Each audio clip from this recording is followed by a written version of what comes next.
All right, let's dive right into Harry Potter and the Sorcerer's Stone. Sounds good to me. So we've got these excerpts, and it seems like you're looking for, like, the Spark Notes version of Harry's first year at Hogwarts, right? Yeah. All the big stuff, without getting lost in the minutia. Yeah, exactly. Like a marauder's map guiding us through all the twists and turns. Okay, love that analogy. Yeah. So starting with Harry, he's stuck with the Dursleys, a family that's basically magic repellent. Right. They're practically allergic to anything out of the ordinary. Like, they want to live in a world of, like, perfectly trimmed hedges and no surprises. Yeah, and it's not just denial, though. It's like, remember Vernon Dursley when he sees all those people in cloaks? He freaks out. Oh, yeah. He thinks it's some kind of elaborate prank. Exactly. He'd rather believe the world's messing with him than accept that magic might actually be real. It's like, what does that say about how they see the world? Totally. They've built this tiny little box for themselves, and anything outside of it is just terrifying. It's like they're suffocating in their own normalcy. Totally. And then, boom! In comes Hagrid, smashing through that normalcy like, I don't know, a friendly giant with a sledgehammer. Hagrid, yeah, he's not exactly subtle, is he? But his arrival changes everything for Harry. For sure. It's not just Harry finding out he's a wizard. It's like two worlds colliding, right? This stuffy, boring world of the Dursleys and then magic. Exactly. It's like a breath of fresh air, a giant welcome to adventure sign. And Hagrid is that adventure personified. He's this big, lovable, kind of clumsy guy. But he's also got this air of mystery about him, like when he accidentally mentions Fluffy. Oh, yeah. The three-headed dog. And how he has to play music to put him to sleep. Like, wait, what? Why is there a giant three-headed dog? And what's it guarding? See? Rowling is dropping little breadcrumbs, little hints of something bigger going on. So smart. It makes you want to keep reading to figure it all out. Yeah. And then, speaking of breadcrumbs, we get to Diagon Alley. It's like stepping into a whole other dimension where every shop window is a magic show. I love how Rowling describes it through Harry's eyes. It's all so new and exciting for him. It's like a sensory overload of magic. And for Harry, who's been so deprived of anything remotely interesting, it must be like a dream come true. Absolutely. And it's not just a spectacle. It's a feeling of belonging he gets there. Like, he's finally found his people. Right. It's like finding the missing piece of yourself. Exactly. And that feeling intensifies when he meets Ollivander. Ollivander, the wand maker. Now, that's a scene that stuck with me. Me too. It's not just about Harry getting his wand. It's about destiny. Like, remember what Ollivander says about the wand's connection to Voldemort? Chills. It's like this ominous foreshadowing, linking Harry to this dark wizard we know nothing about, but who clearly plays a huge role in his past. Exactly. And it sets the stage for the entire series, this connection between Harry and Voldemort, this almost inescapable link. So well done. Okay, so wands acquired, destiny hinted at, and now we arrive at Hogwarts, a castle that's basically a magic factory disguised as a school. Hogwarts is like a character in itself. It's got this history, these secrets whispered in the stones. And the sorting ceremony. What a way to kick things off. Right. The anticipation, the excitement of finding out where you belong. And the sorting hat. It's not just about which house you're in. It's about revealing who you are at your core. Exactly. Bravery, intelligence, loyalty. Ambition. Yeah. But with Slytherin, there's always that shadow, right? The potential for darkness. Oh, yeah, definitely. Like, Harry almost gets sorted into Slytherin. What do you think that says about choice versus destiny? Ooh, good question. Maybe even someone destined for greatness could be tempted by a darker path. It definitely adds another layer to Harry's journey. And speaking of darkness. Snape. Yes, Snape. He's got this instant dislike for Harry. It makes you wonder, right? Is it just about his rivalry with James Potter, Harry's dad, or is there something more going on? It's like a puzzle box. You're trying to figure out what his deal is, and Rowling is so good at keeping us guessing. Definitely. And then there's Hogwarts itself. Suddenly, classes aren't about multiplication tables anymore. They're about flying and potions and charms. Like, can you imagine going from regular school to Hogwarts? It would blow your mind. And Harry thrives in this environment. Remember his first flying lesson? Like he was born with a broomstick in his hand, which makes it even more awesome when he becomes Gryffindor Seeker. Oh, yeah. Natural talent, but also it shows his courage, his drive to succeed. Totally. But of course, there are always obstacles. And in Harry's case, that obstacle often comes in the form of Draco Malfoy. Malfoy. He's like the poster child for pure blood privilege, isn't he? Ugh, the worst. Always trying to one-up Harry, always looking for ways to get him in trouble. Like, remember when he rats out Hagrid about Norbert? Oh, yeah. That dragon egg. Malfoy is so sneaky. It just shows how far he's willing to go to make Harry's life miserable. So true. And sometimes his meddling goes beyond just being annoying, like with the Halloween troll incident. Oh, yeah. That was intense. What starts as a prank turns into this, like, life or death situation. Exactly. And it really solidifies Harry, Ron, and Hermione's friendship. And it reveals a lot about the other characters, too. Like Hermione, she's brilliant under pressure. And Snape, well, he acts kind of shady again. Seriously. Yeah. Trying to get past Fluffy on Halloween, not suspicious at all. And speaking of suspicious, we can't forget the break-in at Gringotts. Someone tried to steal something from the same vault Hagrid visited earlier that day. Right. Clearly, this is more than just a random robbery. It's like, okay, the stakes are getting higher. Way higher. Mm. And then we have the Mirror of Everized. This thing shows you your deepest desires. And for Harry, It's a chance to see his parents, to experience a love he never knew. heartbreaking. Mm. But Dumbledore warns him about dwelling on what could have been. Right. It's like he's saying, don't get lost in the what ifs. Focus on what you can actually do. It's a powerful message. Yeah. And then there's the mystery of Nicholas Flamel. Who is this guy? What's his connection to the Sorcerer's Stone? It becomes this whole puzzle they have to solve. Yeah. And the way they finally figure it out. On a Dumbledore chocolate frog card? Come on, that's brilliant. It's so clever. And it shows that sometimes the answers are right in front of us if we just know where to look. Okay, so we've got this mystery unfolding, but then things take a turn for the worse when Hagrid, bless his heart, decides to adopt a baby dragon. A dragon. What could go wrong? Of course, Malfoy finds out. And detention for Harry, Ron, and Hermione. And that detention leads them straight into the Forbidden Forest. Talk about out of the frying pan into the fire. Right, which is where we'll pick up next time.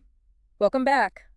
Last time, we left Harry, Ron, and Hermione thinking Snape was about to make off with the Sorcerer's Stone. Yeah, talk about a cliffhanger. So they're convinced they have to stop him, right? Oh, yeah, absolutely. They basically become like Hogwarts' own little vigilante squad. Love it.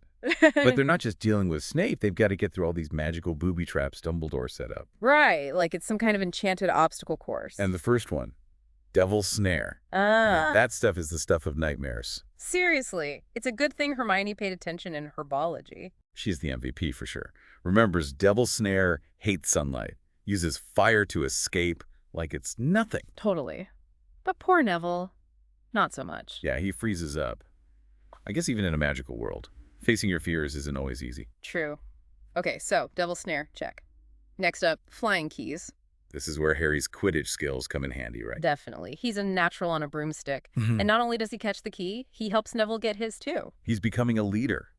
And then there's that giant chessboard. I mean, talk about high-pressure chess. Right. And Ron is the star player here. He's thinking strategically, sacrificing pieces. Yeah. It's intense. And then he realizes he has to sacrifice himself. Oh, man, that gets me every time. It shows how much he cares about his friends. Real Gryffindor courage right there. No doubt. Okay, but Ron's not done being awesome.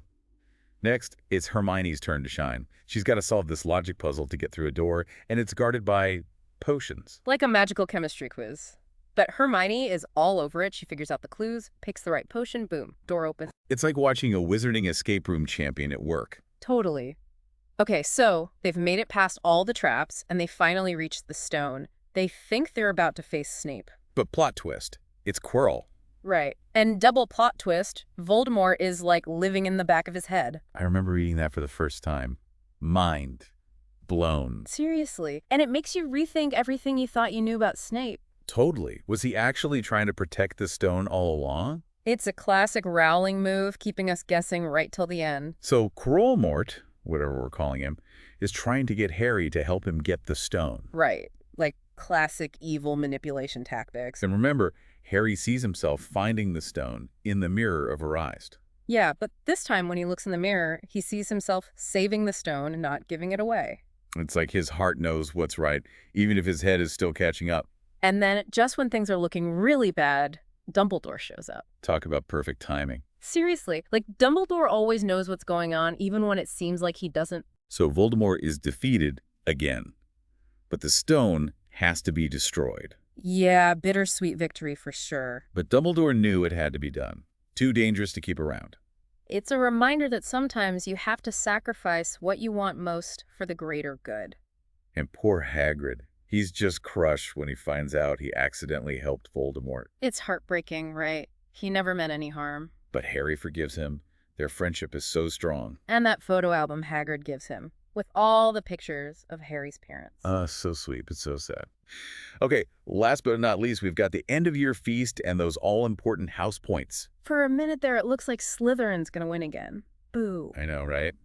But Dumbledore, being Dumbledore, he throws in a few last-minute point adjustments. And Neville, oh, Neville, he gets 10 points for standing up to his friends, trying to stop them from going after the stone. He's the hero Gryffindor didn't know it needed. And Gryffindor wins the House Cup. Talk about a dramatic finish.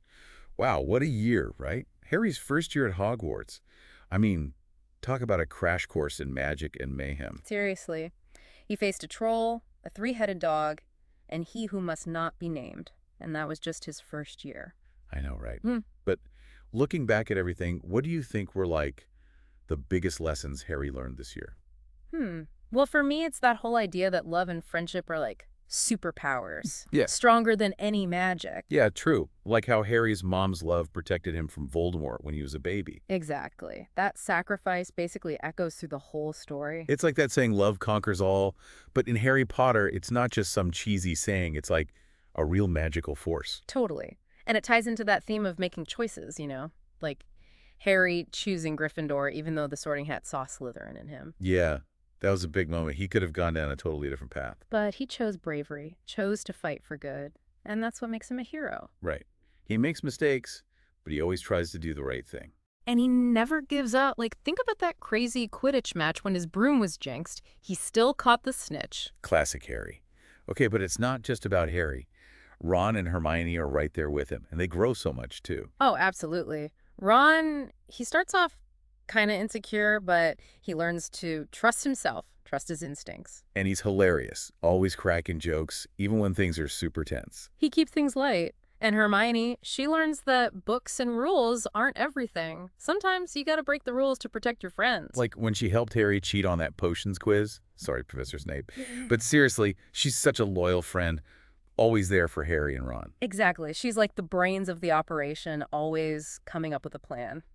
So we've talked about the plot, the characters, the themes, but there's something about Harry Potter that's just magical, Oh, yeah. I think it's that sense of wonder. Like, anything is possible in this world. It's like Rowling built this world where magic exists alongside the everyday, and it just sparks your imagination. Exactly. It's like, what if there's more to the world than we can see? What if there's magic hidden just around the corner? And that's why people of all ages love Harry Potter. It reminds us of that childlike wonder, that belief in the impossible. And it gives us hope. Hope that even when things are dark, there's always good, always magic, and always the power of love and friendship to guide us. Beautifully said. Okay, so as we wrap up this deep dive into Harry Potter and the Sorcerer's Stone, is there like one final thought-provoking question you'd leave our listeners with? How about this? Imagine you got your own Hogwarts letter today. Which house do you think you'd be sorted into? Ooh, I love that. And what kind of magic would you bring to the world? Because we all have our own unique magic, right? Maybe it's your kindness, your creativity, or your ability to make people smile. Exactly. Yeah. So go out there and find your magic, make some mischief, make some friends, and make the world a little bit brighter. The adventure's just beginning. Couldn't have said it better myself.